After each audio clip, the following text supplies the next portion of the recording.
What is up, folks? Justin Phillip here, back again with a little hands-on review.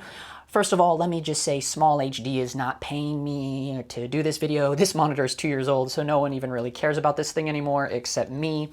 But I call it the most slept-on monitor because there is like 5.5 videos all in existence in YouTube land on this particular model. Nobody reviewed it, nobody talked about it. There's almost literally not even anything written about it online anywhere except other than just normal specs. This is the SmallHD 702 OLED.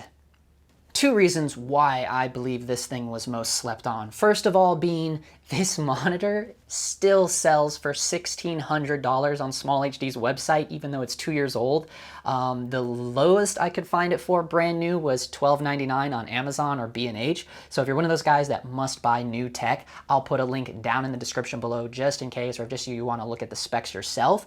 However, just so you guys know, I bought this secondhand. I live in LA. I have access to a lot of awesome production houses and professional directors of photography, so it's a lot easier here to get good deals on secondhand gear. With that being said, I paid under 1/3 of the price for this thing and I got the entire kit. Mainly talk about why I ultimately ditched Atomos monitors altogether and have now found a newfound love for SmallHD. Just a little background, in the span of 2 years, I owned 3 different Atomos monitors.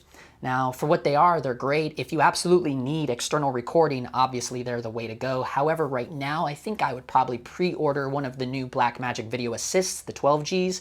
Those would be pretty cool. One downside of those, the 5-inch one, which is $800, still does not have full SDI. That's a little bit of a bummer for me, but maybe not for you. SDI not being on my first version Shinobi was a little bit of a deal breaker for me, which led me to wanting to upgrade my monitor. I was hired to do like a little test shoot on an Alexa. And if you know anything about the Arri cameras, they only, well, in my experience, the only ones I've ever been around, they only do SDI out. They don't have HDMI out. And so I couldn't bring my Shinobi because I had the Mark I. Now I do understand that the newest Shinobi, they have SDI in and out. That's cool or whatever, but I've moved on from that world now. But at the time I was like, oh great, I can't even bring the monitor that I'm used to shooting on. And if you're someone like me, you bring your monitor on every shoot because, you know, especially when you're shooting on other people's cameras or rental cameras, the monitor is like my security blanket. So I was kind of screwed there, and it was the first time that I thought, man, I don't really have a professional monitor. And then it got me thinking about back to my days of being a union stand-in photo double. Films, TV shows, commercials. I mean, I've photo doubled for Aaron Paul, Daniel Eric Gold, Joe Mazzello, just to name a few. And reflecting back on those years of doing all that work on all those professional big budget Hollywood sets, and not all of them were huge budget, but you know, most of them were, especially compared to the budgets that I shoot on. Looking back on all those, I don't recall ever once seeing an Atomos monitor on any of those sets. But guess what I did see on those sets? A lot of first ACs pulling focus with SmallHD monitors. So I'll just leave that there. Now back to the 702 OLED. This particular model I think was slept on not only because of the price, but also because of the fact that it's only 300 nits. Now before you click off or laugh away, hear me out. This is an OLED monitor. Now, if you don't know anything about OLED technology, I'll just break it down for you in my best dirty ghetto kid version of doing that. I'm not a tech guru by any means, so don't go crazy on me down in the comments below. OLED is kind of like the pioneer technology right now for the best way to view 4K on your television screens. And then SmallHD has started using it on some of their monitors. Also on paper, it seems kind of crappy because it's 300 nits. However, most MacBooks are only 300 nits at 100% brightness, and my MacBook's pretty good. Most large theater screens are only 100 nits, so I do know that they are in complete blackness, but however, I just want to throw that stuff out there. Now, on paper, it doesn't seem that great, but I want to also reiterate the fact that the way our eyes perceive brightness on normal backlit LCD monitors, like maybe your Atomos or whatever kind of monitor you have, the 300 nits on that is not going to be as bright to our eyes as 300 nits on an OLED screen. It's just a little bit different of technology. My understanding of that, in layman's terms again, is the fact that OLED has the ability to turn on or off certain pixels, and it even can do like sub-pixeling, meaning it can turn half a pixel on or off. Not only is it highly energy efficient, but it can render you complete blacks, the blackest of the blacks, the whitest of the whites, and infinite contrast. Infinite contrast. That is huge. The contrast ratio on this monitor is 10,000 to 1. Now, if you're someone like me, an aspiring cinematographer wanting to really up your game and do this professionally one day on some of those big Hollywood sets, then when you're lighting your narrative scenes, to me, I would want to really see exactly what the sensor is capturing. So what better way to do that than with an OLED monitor? I think when SmallHD put out the 702 OLED, this particular monitor, I think it was primarily geared towards director monitor only kind of thing. Because that way, you know, because with SmallHD software, you can send whatever LUT you want downstream, and the director could look at it and potentially see exactly what his final outlook would be at the highest possible color rendering. Which to me is amazing, because then I saw this monitor as a twofer. Not only is it an amazing onboard camera monitor where I can see exactly what my sensor is seeing color-wise, but also it kind of doubled as a great little side monitor for when I do color grading, right? Why not have an amazingly color-rendered monitor for color grading? I mean, it was a no-brainer for me when researching this thing. Also, I want to throw out that SmallHD sends these out pre-calibrated, and they even send it with a specific 3D calibration LUT, so you can continue to calibrate it, and it's just preloaded on the SmallHD SD card that comes with this thing. Here you'll see this little sun hood is magnetic. Pretty high quality sun hood. It's not only is it magnetic, but it has little grooves that sink down in there. But this is pretty much a must for any OLED screen. You need some kind of sunshade if you're shooting outdoors. Indoors, not so much. But here you can watch the screen and you can see it's at a complete angle right now, and watch the colors here. There's no shift there. You see, and that's kind of one of the cool parts about the OLED screens is the shift.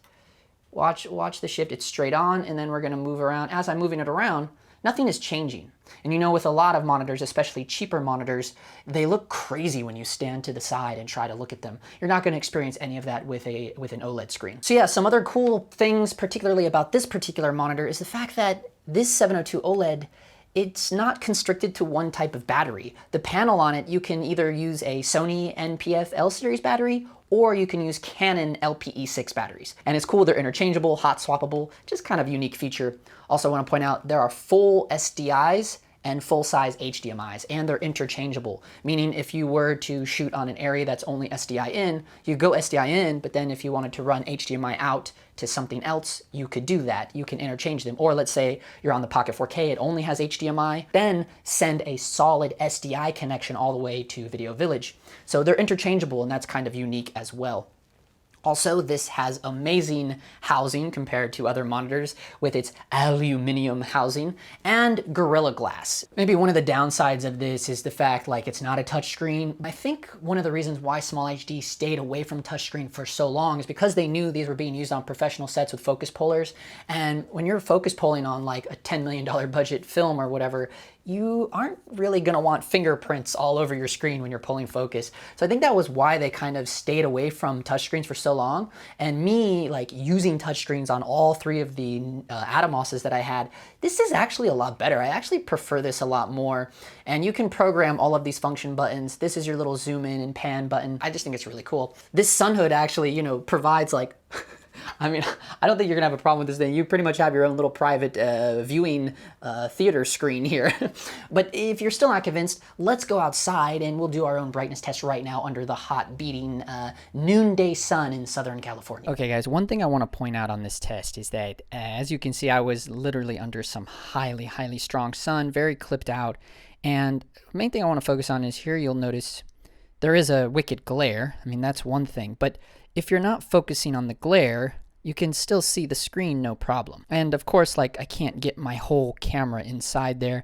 And you can see you can still use all the functions of the monitor. And again, you're not gonna be focusing on the glare, especially this isn't a fair representation. I mean, this is a camera capturing another screen. The glare wasn't as intense as it's coming across here on the monitor here, but I mean, yes, there is still a glare, but there's going to be glare with any monitors. You know, there's glares with all the Shinobis I owned as well. Even at 1,000 nits, you're still going to get glare. You would just need some kind of anti-glare kind of little coating that they make, you know, a peel and stick anti-glare thing. It doesn't matter how bright your screen is, you're still going to have glare. I think the main thing here is noticing the brightness. You can still see all the functions of your screen. You know, that's the focus peaking page right there. I'm kind of messing around with the focus on my on my Tamron lens there.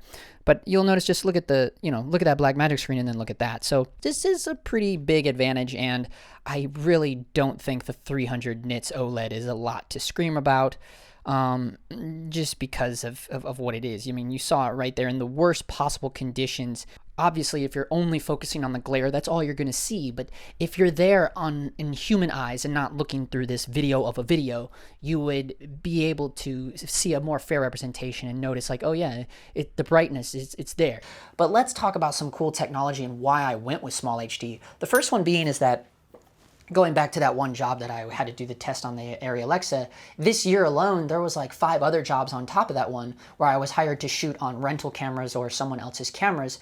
And when you're on a low budget set like that and you walk away, it's great, you got your money, you had a good day on set, but then you're going, oh man, that was on someone else's camera, on their media cards, and I'm walking away with nothing.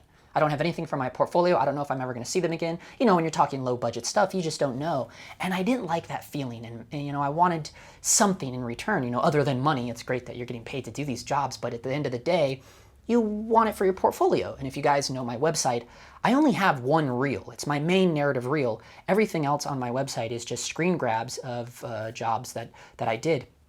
And there's a lot of reasoning behind that I won't get into now, but maybe we'll save that for the Patreon group. Shameless plug for Dog Times Productions Patreon, link down in the description below. The thing that grabbed me the most, after doing those jobs, I thought, man, should I go back to an Atomos monitor that records so I can just like steal footage on jobs where I don't use my camera and media? But then smallHD, I found out in my research, have a really cool option called screen image capture. And it's pretty awesome. You can literally, I can assign any of these buttons, and I have a screen. I can just, I'm shooting a scene. I like the way I lit it, and I go, okay, let's screen capture that. Each scene you go to, capture, capture, capture. And what the monitor does, it takes high-res JPEG files and stores them automatically to the SD card, which is pretty awesome. I think originally they did that so you could just refer to your shots like almost like on the fly dailies with your director or whatever and go, okay, we got this, we got this, we got this.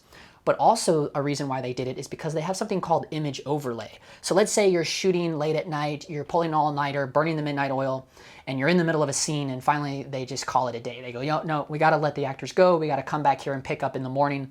Just remember exactly how we have everything. Now, a lot of times on a low budget thing, that is the worst nightmare ever, because you're going, well, I might as well just do it all over again, because it's never gonna be recreated like this. However, with the smallHD image capture, you could go, okay, let me just grab a screenshot of this, bing, bing. And then you can come in the next morning, start lining the actors up, start, setting up the fixtures, the lighting fixtures, and then you can go on to the image and you can overlay it over your live feed. So you can literally place everything exactly where it was, dial in those lights exactly how you had them, because you're looking at both images at once. So that is an amazing feature, on top of the fact that I can now have screen grabs for myself. Also, you can program the screen image capture to burn the LUT in, or to just screen grab the actual native log file directly from the sensor, which is cool as well if you want to drop those JPEGs into Resolve when you get home and color grade them yourself for your portfolio. I want to show you that you can completely set up all your own pages. Right here, this is just how I have the BIMC 4K set up. If you check this out down here on the pages, you'll see BIMC 4K. I have this set up exactly how I like to operate the BIMC 4K. This is the output. I can completely control whatever I'm sending to the director's monitor or other monitors that are hooked up. You can pick out the LUT. You can literally fine-tune it any way you want, so I can completely just set it up however I want to send a signal to the other monitors. Here's my false color right here, and you don't have to go down like this. You can do it simply like this. Just swap over to false color. I have it set up for Arri. Now, if you don't want Arri, you can set it up for spectrum, which is also pretty good. Or if you're super colorblind, like more colorblind than I am, you can map out your false color exactly how you want it. Just whatever colors or however you see the world, you can set up false color that way. And I think that is pretty badass. So there's my false color. That's my page. And you don't have to be limited to one item per page. It's just kind of like how I like to operate for some parts. But here you'll see on I made my own multi-view page. This is pretty similar to when I first got the Shinobi and I saw the multi-view. I was like, what? This is awesome. Then I realized oh, they stole that from smallHD. Okay, that's cool though, whatever. But here I can fully customize it. Unlike the Shinobi, I can say, okay, you know what, my histogram, you know, maybe you don't want the histogram on there, but you do. So, but then you go, maybe I wanted RGB. So there's RGB. And then you go, maybe I just want it like full screen all of a sudden. Well, okay. Or maybe you're just like, hey, I don't really like where it is. Can we put it over here? Okay, there, it's over there. And then maybe you want to make it a little wider. I mean, you can make it a little wider, or you can say you want to make it a little slimmer, not as tall, or taller, actually. So there's all those options, and you can literally customize each one of these guys. Like you say, oh, I want to put my vector scope up above on the other side. There it is there. And then you go, hey man, where's my audio meters? Oh yeah, I turned those off. Okay, now they're at the top. And you can put things anywhere. You can resize things. It's pretty cool, right? And then my next page here, this is my what I call my critical focusing page, and this is just how I have it set up to really check critical focus on the fly. And then here is my GH5 page. This is just how I like to rock. So that means when I'm jumping between cameras, I already have things pre-set up just based on what camera I'm on. Like this Pocket 4K is set up the way I want to shoot and monitor the Pocket 4K, and then this page is set up on how I like to shoot and monitor the GH5. And you can just keep going on and on with pages. There's just tons of different things. Also, I want to point out monitoring LUTs on this is way easier than on an Atomos monitor. You know, I remember on the Shinobi, it would take forever for certain LUTs to load, and then you could only have 7 on at a time, and then you had to go, oh, wait, I don't like the way that LUT works, and then you got to go back into the file, and then it takes another 10 minutes or 5 minutes to load that one LUT. This is a lot better technology when it comes to checking out LUTs. So, for instance, I'm here on the Pocket 4K page. I go over here to the look, and I go, yep, I want to dial in my look. Okay, what do I want to look at? Let's look in here at the LUTs. There, by the way, is the calibration LUT that comes with the 702 OLED, and that way you can calibrate it with the pre-packaged calibrated LUT that smallHD provides. But here's my folder of LUTs. Okay, and in here you can quickly scroll through them and see all the different ways each one of these LUTs looks with your current scene. That is so much easier for selecting what LUT you want to use. And then you go, okay, just maybe for whatever reason you go, I want this low-con LUT, and then it just loads it up. Here is the best part, guys. When I have this all set up, I go into settings here, and I scroll down here to profiles. Here's my profile. I stored it. Profile name JP, it's stored to the SD card in the monitor, and I go, okay, I'm gonna sell this monitor. I sell this monitor. I don't sell my SD card because my profile is saved on that. I buy my new smallHD monitor, I pop that SD card in, and it's like as if I'm shooting on the same exact monitor in terms of custom layouts and all the ways I've already pre-programmed my smallHD, and that's across the board. So that's pretty awesome. You can keep upgrading your model of smallHD, but continue to take the way you have your menus and profiles set up with you. That's pretty awesome. Or you can even copy and paste this to multiple SD cards if you're on a multicam shoot with multiple smallHD monitors, and every one of those has your profile with all the LUTs and everything the way you like to do it. All right, folks, there you have it. That's my 2 cents on why I am now shooting solely on smallHD. You know, take it or leave it, love it or hate it. But for me, you know, this is the way to go from now on. As always, thanks for watching, and until next time, that is a wrap.